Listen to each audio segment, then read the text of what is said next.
my friends, welcome to another video. This video is going to be very informative, so pay attention if you are a beginner gardener and you want to start your garden this year and you don't know where to start. This video is definitely for you. So let's get into the video right away. My name is Hazel, and on this channel we just talk real stuff. I show you how to garden and we just keep it real on this channel. Okay, so welcome if it's your first time here. So today we're focusing on beginner gardeners. So I'm an old seasoned gardener. I've been gardening for years and years and years. So I have a lot of information I can tell you, which is going to encourage you or make you have a good garden season if you're a beginner gardener. Now, don't be looking at these big YouTubers who have been gardening for years and they do lots of different things and they plant a lot of variety of food and stuff like that. They had to go through a period of time where they were figuring stuff out and knowing what grow and knowing what doesn't grow. They had to test their soil, they had to plant, they had to make trial and error and stuff like that. So sometimes we see people have beautiful gardens. Don't try to imitate them at this moment. You start small, and then as you learn your soil, as you learn the things that works for you in your space and in your garden, in your area, your zone, then you improve on it. Don't start too big because you're going to lose money and you're going to be frustrated and you're not going to want to do this again. I'm telling you right now. Gardening is not like for the faint of heart. Okay? It's a process. Things die, the soil doesn't function the way you want it to. So you have to do trial and error, but you also have to listen to people who can give you some just simple basic things, because I can tell you this thing grow in my area and this do well here, but maybe in your area it doesn't. But I can also tell you some of the seeds that do well, so you won't waste your time buying certain things. Okay, so let's talk about that stuff. So when you're gonna start your garden, plant things that you like to eat. If certain things like you don't like to eat them raw, grow them so you don't have to eat them raw. You can add them in things like in soups. You can mix them up in stir fries or something like that and make a meal. Plant things that you can add to other things and make yummy food. That is the goal when you're gardening. You just don't want to plant things because other people are planting it. Plant things that you and your family is going to enjoy eating.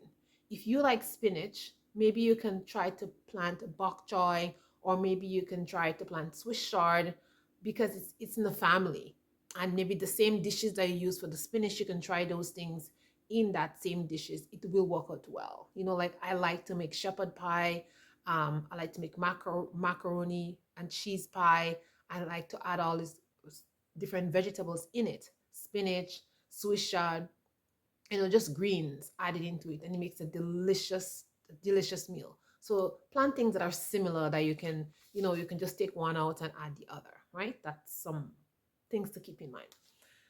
Now, when you're going to start your garden, you want to keep it as simple and as cheaply as possible. Don't go to the big box stores and start buying all kind of fertilizers and all kind of this and that and whatever. The most important thing you need when you're starting your garden is some good, strong, sturdy pots if you're going to be growing in pots, or if you have enough land and you're going to grow in underground or in beds or something like that. Make sure you have good soil. That is soil that is rich in compost, humus. That's what you want. So you want to get some compost mix up with your native soil that you have there. That is the two most important thing that I would say. Then you want to find some kind of fertilizer, whether you want to buy some bone meal or some Schultz fertilizer. Now this fertilizer is Schultz, not Schultz. This one is Schmitz, but there's Schultz too. So you can buy Schmitz. This one, this is very cheap. It's $4. I buy this at my dollar store, and this works really well. I don't have any problem with it. Now, I started with this fertilizer when I was just a beginner gardener years ago. And that time it was like $1.25, and it was a bigger bottle. Now it's a smaller bottle.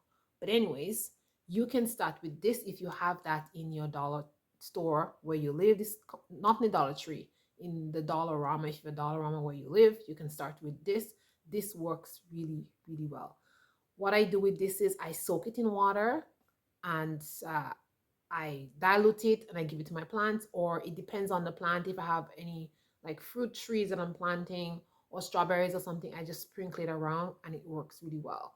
But this is not my favorite fertilizer. My favorite thing is a bone meal. So bone meal, I put all of my garden and of course compost and rotten wood and leaves and stuff like that, which makes my soil very rich.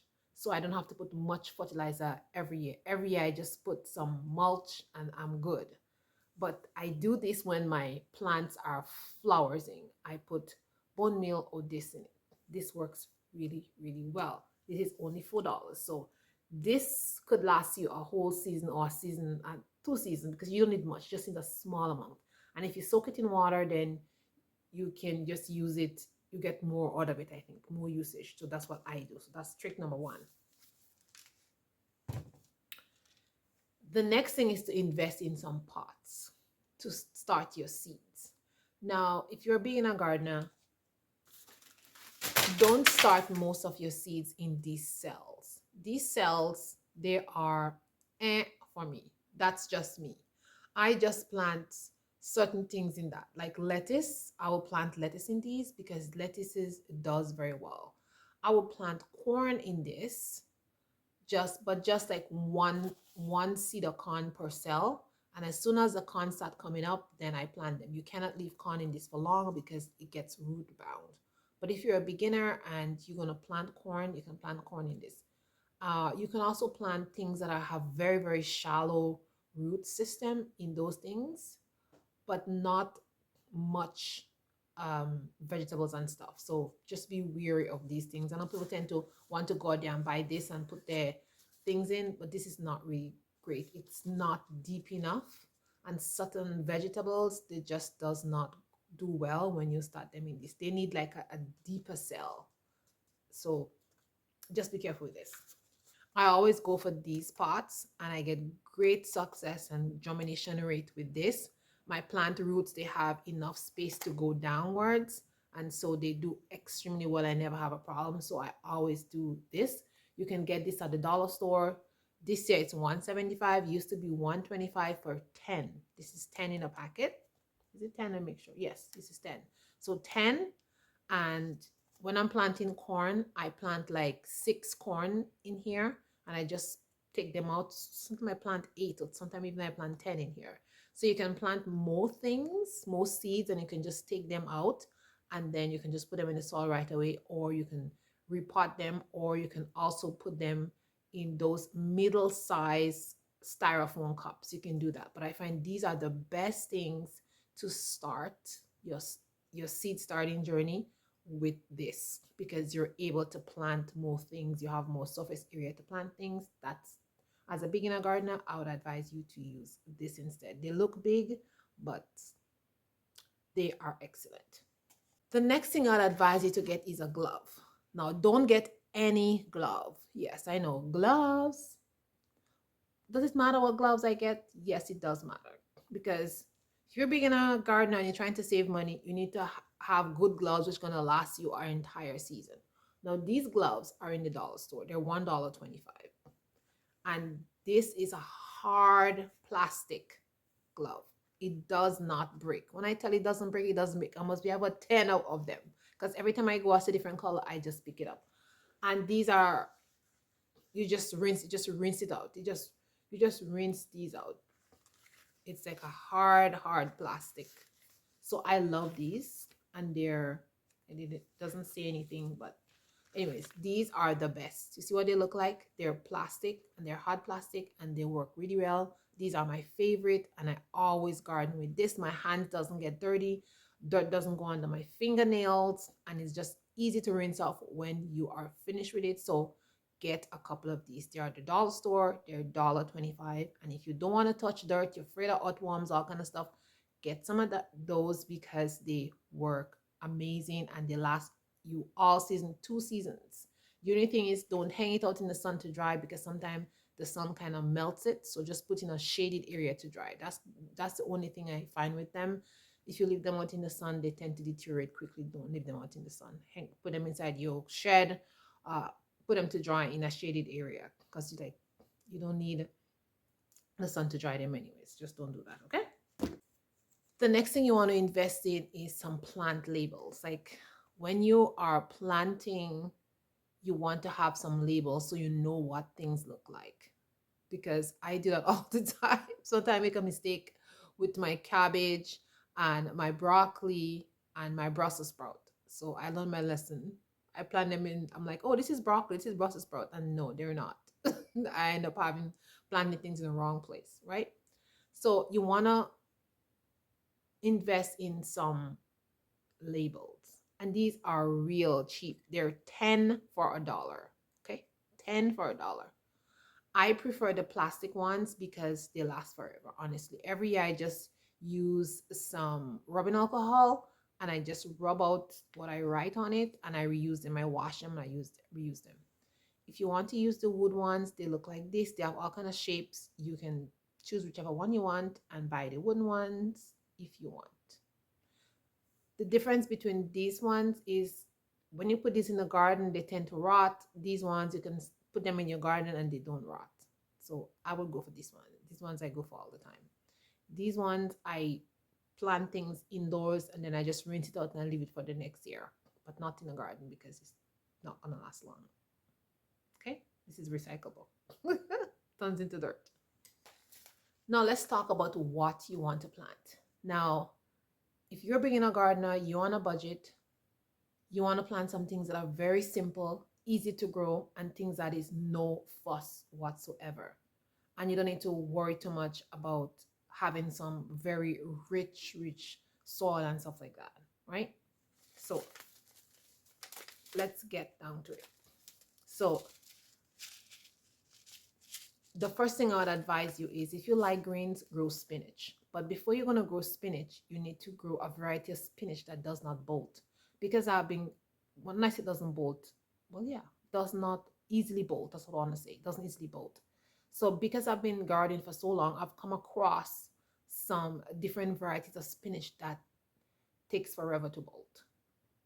So this is one that I've been growing the most because I grow them in the shade and they basically take a very long time to bolt. Like all summer long, sometime at the end of the summer they start bolting. And once you pick the head off the top, the shoot, like they don't bolt anymore. So I've learned the varieties and these are the ones that I grow. So this one, it is called King of Denmark. It's like a big broadleaf spinach. It takes a while to bolt, but you have to grow it in the shade. So if you're a person who likes vegetables and you want to grow spinach, find a shady spot and grow the spinach and you are going to have loads of spinach.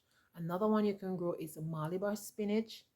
This one just grow out of control and you'll have spinach just growing forever and ever as long as you're not in a cold climate. You just keep growing and you can just cut the stems and you can plant it wherever you want and you can have a lot of spinach. The Malabar spinach. The Malabar spinach, there's two types. There's a white one and there's a purple one. So you can grow that. The leaves are very tasty. They're big if you grow them in a spot where it doesn't get a lot of sunlight, but maybe like 5-6 hours of sunlight. And then you give it a lot of water and compost, it will just do amazingly well for you. So the Malabar spinach is the one, in my opinion, which is the best, right? The next one is lettuce. If you love lettuce, this butter crunch lettuce, this one is a colorful one. It's easy to grow. It curls up like in about a month. And once you grow it in a semi-shaded area, it does extremely well. I find like not a lot of pests bother it, but if you don't want pests to be like bothering your garden too much, grow chives in every pot or every section of your garden. Make sure you grow chives. Just put chives and onions all over your garden and you won't have any problem with that. This is what I do and I hardly have any problem with pests, okay? The next one you want to grow is sweet basil. Sweet basil is very easy to grow. Now there's many different varieties of basil, but I find the sweet basil is the easiest one to germinate. So basil is very easy to grow. And if you're a person who like a lot of seasoning, you have to grow basil because you can you can grow a lot of basil and then you can preserve it in oil and you can do a lot of things with it. So grow basil. it's so easy to grow, but grow the variety that germinates really quickly and grow it in the shade, because if you in a hot arid area, it bolts really quickly. So grow it in the shade and you have a lot of basil. And then once they bolt and they start to flower, then you can just use the seed. And I find when you use the seeds from what you grow from the first year, the second year it doesn't bolt as much. So that's a good tip for you to take, because the second year it just doesn't bolt a lot as the first year. So yeah. The next thing you want to grow is cucumber. There's all kinds of cucumber out there, all different kinds of cucumber. Just I would suggest that you start growing with maybe 2 or 3 cucumbers and you see which one likes your soil, because some of the cucumbers they don't do very well. So grow like maybe 2 or 3 variety and pick the one that you like the best, because not all cucumbers are the same, right? So I have a, like I have some varieties that I like and I grow, and this one is a national pickling one. This one is pickling. It's very crunchy, but it tastes better when it's pickled, in my opinion. But it's you can eat it raw like that. It's a nice cucumber. So you can grow. Start with this one and maybe 2 others. The long, there's a long one I don't remember the name right now, but maybe you can start with these 3. But the national pickling one is great. The next thing I advise is as a beginner to start growing is beans. Harriet beans, I love Harriet beans. I grow the purple one and the white one every single year, and they do amazing for me. These ones are very easy to germinate. They germinate in less than a week. And so these ones, this is a must. You have to grow these. These ones, the more you pick them, the more they come out, honestly. And they don't need a lot of like fertilizer or something. Once you give them the first set of bone meal and a little fertilizer that you'll start it with, like you don't need to give them anything else. They're good for the entire season. You're just gonna get beans and beans. Just keep going and going. And then you can save your seeds for the next year and you don't have to worry about buying seeds. And that's what I do every single year. Now I'm growing a different kind this year. This is called a tender green. I never grown this one before. So I'm gonna try the tender green one, this variety, but you can grow any variety you want because they do really, really well. I never had a problem. And they're not affected by pests. I never seen like any pest or any worms or anything on my beans. I never had a problem with pests with these beans. That's why I love growing beans. The next thing you want to be growing is tomatoes. If you love tomatoes, you have to grow tomatoes. I will start with the beefsteak because the beefsteak is very easy to grow and it germinates really quickly. And then maybe you can grow a couple of cherry tomatoes. I like the red cherry tomatoes and I like the one that looks purple, the red and the purple one. There's even a yellow one. These 3 do really, really well. So if you could put your hands on some of those 3 seeds, 3 varieties, you would have a lot of tomatoes. They do really, really well. The next thing you want to grow is some sunflower. Sunflower is very easy to grow. You just drop the seeds anywhere and they would grow. So just to beautify your garden as a beginner person, and they grow in pots also. The only thing about the sunflower growing in pots, make sure you have sturdy pots because they bust the pots. Ask me how I know because I did that before. And when the roots they just break the pots. So make sure you have some deep, strong pots if you're gonna grow sunflowers in pots. But if you're going to grow on the ground or in a bed, you'd have a problem. They make the garden very beautiful. And oh, this was the spinach I wanted to tell you about. This is called the Bloomsdale spinach. So the Bloomsdale spinach, they don't bolt very quickly. So that's the brand of spinach that you should grow if you're going to grow spinach. Bloomsdale. The next thing you want to grow is Swiss chard. Like I said, Swiss chard is something that you can put in all kind of different dishes. It's just like spinach. But I like to grow this one because my family love this one the best. The red stem ones. And as a beginner gardener, you can't go wrong with this. This germinates very quickly. It's very prolific. And once you harvest it from the bottom of the stem here, it just keeps growing and growing and growing.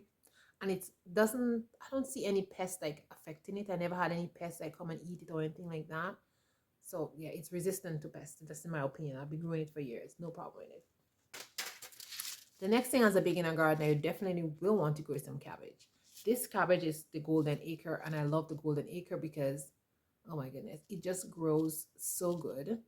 And if you don't want cabbage worm to affect your golden acre cabbage, you want to cover it.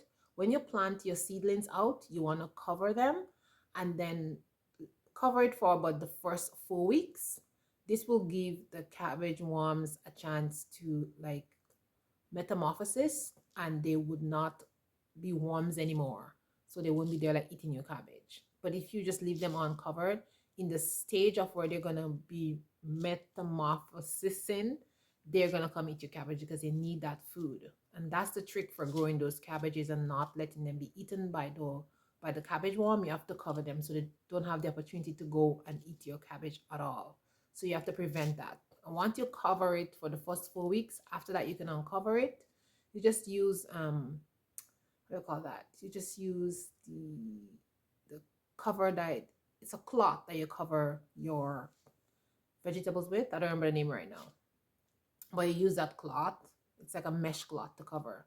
And then once the 4 weeks is up, then you can just take the mesh cloth off, and then you'll have beautiful cabbages. Beautiful, beautiful, beautiful cabbages. Okay?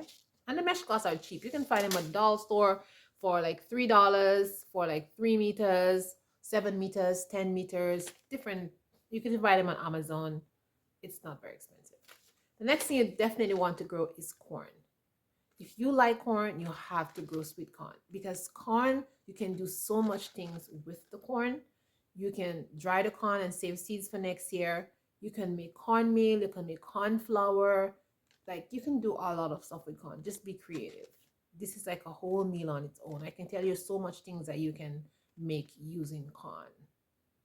Delicious. I just love corn because I don't just boil it like that and eat it. I make so much different meals with it. You can make corn fufu. You can make so much things with corn. So grow corn and learn how to make a recipe using your corn as a beginner gardener.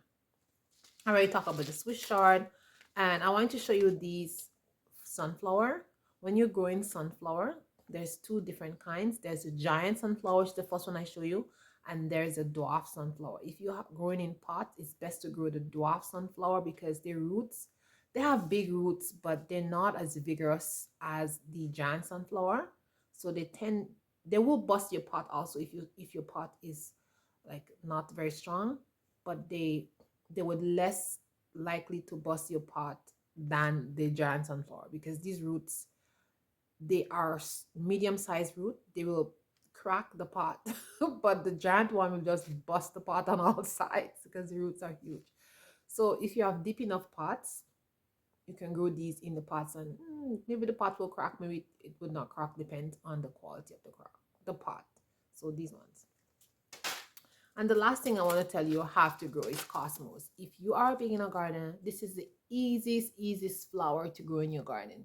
You just sprinkle it in a pot or in your bed, or if you're growing on the ground, and they will come up like nobody's business. And these are great to attract pollinators. So you definitely have to grow cosmos, because that will beautify your garden and that will bring pollinators to your garden. So please get some cosmos and grow some cosmos if you're a beginner gardener.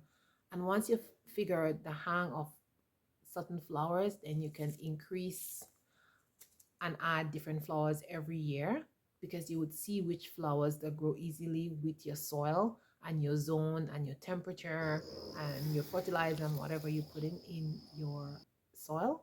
And the last thing, I want to advise you as a beginner gardener, if you know how to make bokashi compost, that would be great to make bokashi. All you have to do is ferment the bok.